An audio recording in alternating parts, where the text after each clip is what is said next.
तो हेलो दोस्तों, फिर से आप लोगों का स्वागत है हमारे चैनल बायो विद ग्रो में। तो आज हम अभी रिकॉम्बिनेंट फ्रीक्वेंसी को देखने वाले हैं, principle of process of inheritance का अगला टॉपिक है रिकॉम्बिनेंट फ्रीक्वेंसी। तो देखो, रिकॉम्बिनेंट फ्रीक्वेंसी अगर देखें तो रिकॉम्बिनेंट फ्रीक्वेंसी बेसिकली होता क्या है।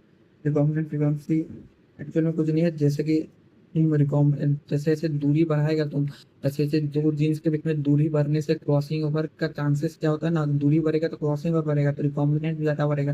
तो रिकॉम्बिनेंट बढ़ेगा तो रिकॉम्बिनेंट फ्रीक्वेंसी भी उतना ज़्यादा बनेगा। तो अब रिकॉम्बिनेंट फ्रीक्वेंसी होता क्या है। रिकॉम्बिनेंट फ्रीक्वेंसी होगा तुम्हारा टोटल। देखो, ये फॉर्मूला होता है रिकॉम्बिनेंट फ्रीक्वेंसी का। रिकॉम्बिनेंट फ्रीक्वेंसी इक्वल टू होगा टोटल जितना रिकॉम्बिनेंट है अपन में टोटल इंडिविजुअल जितना है इनटू 100 कर देना। तुमको तो इससे कुछ नहीं समझ आएगा कि रिकॉम्बिनेंट फ्रीक्वेंसी हमने क्या बोला। अभी तुमको बताते हैं, एक मिनट जस्ट रुक जाओ, कैमरा तो एडजस्ट कर लेते हैं। Okay, done. चलो, देखो, अगर तुम्हारा रिकॉम्बिनेंट फ्रीक्वेंसी देखे तो ये तो फॉर्मूला हो गया बेसिकली। अब रिकॉम्बिनेंट फ्रीक्वेंसी का मतलब है जितना रिकॉम्बिनेंट परसेंटेज ही बोल सकते हैं, इसको हम लोग क्रॉसिंग ओवर भी बोल सकते हैं। जितना ही ज्यादा डिस्टेंस होगा, डिस्टेंस किसके बीच का, डिस्टेंस डिस्टेंस बिटवीन जीन्स, दो जीन्स के बीच का distance, distance between genes, distance between two genes भी बोल सकते हैं। ठीक है। अब देखो, अब ये क्वेश्चन के हिसाब से समझते हैं कि रिकॉम्बिनेंट फ्रीक्वेंसी कैसे निकाला जाता है। तो रिकॉम्बिनेंट फ्रीक्वेंसी देखो, अगर रिजल्ट ऑफ टेस्ट कोर्स तुम्हारे देखे दे रखा है, ये वाला रिजल्ट ऑफ टेस्ट कोर्स दे रखा है, ठीक। ये रिजल्ट ऑफ टेस्ट कोर्स दे रखा, find out distance between the two linked genes, दो लिंक जीन है उसके बीच का डिस्टेंस निकालना है।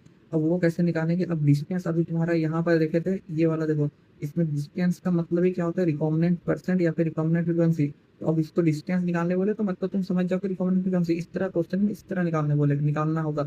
टेस्ट बॉक्स का रिजल्ट दिया हुआ रहेगा और तुमको रिकॉम्बिनेंट फ्रीक्वेंसी निकालना होगा। तो लिंक जीन दे रखा है इतना, लिंक जीन का बीच का डिस्टेंस निकालना है, तो रिकॉम्बिनेंट फ्रीक्वेंसी निकालना है। तो रिकॉम्बिनेंट फ्रीक्वेंसी निकालेंगे ऐसे, देखो आरएफ से हम लोग रिकॉम्बिनेंट फ्रीक्वेंसी के लिखेंगे। रिकॉम्बिनेंट फ्रीक्वेंसी निकालेंगे ऐसे, recombinant frequency equal to total recombinant बताते हैं। अब रिकॉम्बिनेंट क्या होता है, एक होता है पेरेंटल, एक होता है तुम्हारा रिकॉम्बिनेंट। पेरेंटल हमेशा रिकॉम्बिनेंट से ज्यादा होगा, जिसका परसेंटेज ज्यादा है वो पेरेंटल होगा। तो जैसे कि तुम्हारा इसका परसेंटेज ज्यादा है 41% है, इसका परसेंटेज ज्यादा है 41%, मतलब ये दोनों जो है पेरेंटल है। इसका परसेंटेज कम है, इसका परसेंट कम है, मतलब ये दोनों जो है रिकॉम्बिनेंट है, ये दोनों रिकॉम्बिनेंट है। तो अब ये दोनों रिकॉम्बिनेंट है तो टोटल रिकॉम्बिनेंट कितना, 9 + 9 कितना होगा, 18। तो 18 हो गया टोटल रिकॉम्बिनेंट। और टोटल इंडिविजुअल करना, अब टोटल इंडिविजुअल कैसे करेंगे। 41 और +41, 82 +9 तो हो गया 100। तो 18 अपन में 100 इंटू 100, ये कट गया तो कितना आ गया रिकॉम्बिनेंट फ्रीक्वेंसी, 18%। तो 18% हो गया तुम्हारा रिकॉम्बिनेंट फ्रीक्वेंसी। तो यही हो गया 18% रिकॉम्बिनेंट फ्रीक्वेंसी। और यही होगा तुम्हारा डिस्टेंस, डिस्टेंस भी लिंक जिनका इसका डिस्टेंस भी 18% हुआ। अब तुमको पूछ सकता है कि तो इसका अरेंजमेंट था वो क्या था, सीस अरेंजमेंट था कि ट्रांस अरेंजमेंट। पिछला लेक्चर में हमने देखा था सीस अरेंजमेंट और ट्रांस अरेंजमेंट। उसमें बताया था सीस अरेंजमेंट कैसे बताना और ट्रांस अरेंजमेंट कैसे बताना। सीस अरेंजमेंट ट्रांस अरेंजमेंट कैसे बता सकते हैं। अगर प्लस प्लस जो है ज्यादा था, प्लस प्लस मतलब कैपिटल ए कैपिटल बी जो ज्यादा था कैपिटल ए स्मॉल बी से, मतलब प्लस प्लस जो है ज्यादा होता है प्लस और स्मॉल बी से। इसका मतलब ये अरेंजमेंट जो है सीस अरेंजमेंट कहते हैं। तो देखो प्लस प्लस अब कैसे बचाना, ये वाला अरेंजमेंट देखो, इसमें कैपिटल है कैपिटल बी है, मतलब ये प्लस प्लस अरेंजमेंट है। अब इस पे देखो, इस पे देखो, इसमें इसमें इसको देखो, इसमें क्या प्लस कैपिटल ए है और इसमें स्मॉल बी है। तो मतलब इसमें प्लस है और बी है, तो इस ये जो है ज्यादा है एज कम्पेयर टू इतना है। मतलब इसका जो अरेंजमेंट है ये सीस अरेंजमेंट है। तो इस पे सीस अरेंजमेंट क्यों, बिकॉज कैपिटल ए स्मॉल है, capital B small B is more than capital A small A, और स्मॉल बी से ज्यादा है, इसलिए तुम्हारा क्या सीस अरेंजमेंट होने वाला है, ध्यान रखने से। तो अगला पेज देखते हैं।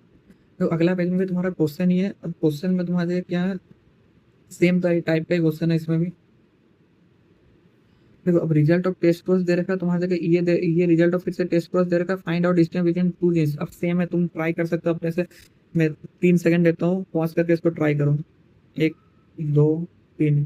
तो चलो हम बनाते हैं रिकॉम्बिनेंट फ्रीक्वेंसी। देखो, रिकॉम्बिनेंट फ्रीक्वेंसी आप कैसे निकालेंगे, टोटल रिकॉम्बिनेंट क्या होता है, पेरेंटल हमेशा ज्यादा होता है रिकॉम्बिनेंट से। तो रिकॉम्बिनेंट जो कम वाला होगा रिकॉम्बिनेंट 40 + 20 60 हो गया रिकॉम्बिनेंट। और टोटल नंबर यहाँ पे इंडिविजुअल 560 580 कितना होगा, 100 1080 1140 हो गया। और इधर में 60 हो गया, 1200 हो गया, 1200 इंटू 100। ये कट गया। तो फिर ये बचा तुम्हारा 6 से 12 और 10। अरे मेरा मैथ कमजोर है थोड़ा, तो मतलब जो भी है 5% हो गया, इसलिए बायो पे है ना। बायो स्ट्रीम लिए हैं। चलो आ जाओ। अरे डिस्टेंस आ गया तुम्हारा, 5% का डिस्टेंस आ गया। अब इसमें अरेंजमेंट कितना होगा? अरेंजमेंट हो जाएगा तुम्हारा, अरेंजमेंट निकालना। अरेंजमेंट कैसे निकालेंगे? सीस अरेंजमेंट की ट्रांसफर है तो प्लस प्लस देखना, अगर प्लस प्लस ज्यादा होगा तो सीस अरेंजमेंट, अगर प्लस प्लस कम है तो ट्रांस अरेंजमेंट। अब इस पे देखो, ये प्लस प्लस है 20%, तो प्लस प्लस जो है 20 है, और प्लस और बी जो है, प्लस बी जो है 560 है, 560। मतलब प्लस बी जो है ज्यादा होगा प्लस प्लस से, मतलब प्लस बी जो है ज्यादा प्लस प्लस से, मतलब अरेंजमेंट कैसे? Trans arrangement. ठीक है, तो समझ गया, इस तरह से ट्रांस अरेंजमेंट से अरेंजमेंट निकल जाएगा। अब देखो, ये तुम्हारा रिकॉम्बिनेंट फ्रीक्वेंसी यहाँ खत्म हो जाता है, बट थोड़ा सा और आगे भी देख लेते हैं इस लेक्चर में। जेनेटिक मैप, जेनेटिक मैप क्या होता है? जेनेटिक मैप हम लोग जेनेटिक मैप को 3 नाम से जाना था। एक तो जेनेटिक मैप हो जाएगा, एक लिंकेज मैप होगा, एक क्रोमोसोम मैप। जेनेटिक मैप बोल सकते हैं, लिंकेज मैप बोल सकते हैं, क्रोमोसोम मैप बोल सकते हैं। अब ये एक्चुअल मैप नहीं होता, इसी तरह ध्यान रखना, it is not actual map. अब इस काम क्या आता है? Use to find the location of gene, genes का लोकेशन फाइंड करना, या फिर हम बोल सकते हैं सीक्वेंस ऑफ जीन, जो जीन्स का सीक्वेंस होगा ना। जैसे सपोज एक क्रोमोसोम है, अलग कलर ले लेते हैं इसमें, जैसे कि ये क्रोमोसोम है, ठीक है। अरे यार इतना छोटा कैसे आ गया? ये गायब हो जाएगा, पता था ये कहाँ से आया।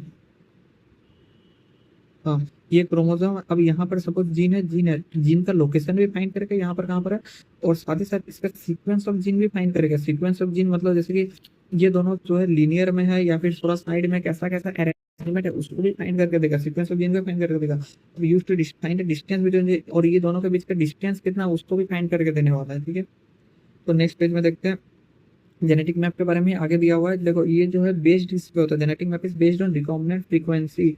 ये चीज ध्यान रखना, जेनेटिक मैप जो होता है रिकॉम्बिनेंट फ्रीक्वेंसी पे बेस्ड होता है।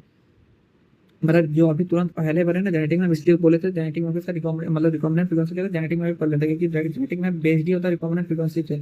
और एक और दो चीज पे बेस्ड होगा, एक तो रिकॉम्बिनेंट फ्रीक्वेंसी, एक होगा रिजल्ट ऑफ टेस्ट क्रॉस। तो एक हो गया रिकॉम्बिनेंट फ्रीक्वेंसी, एक हो जाएगा रिजल्ट ऑफ टेस्ट क्रॉस पे भी बेस्ड होता है। अब first chromosomal map was discovered by Alfred student ने दिया था। Alfred student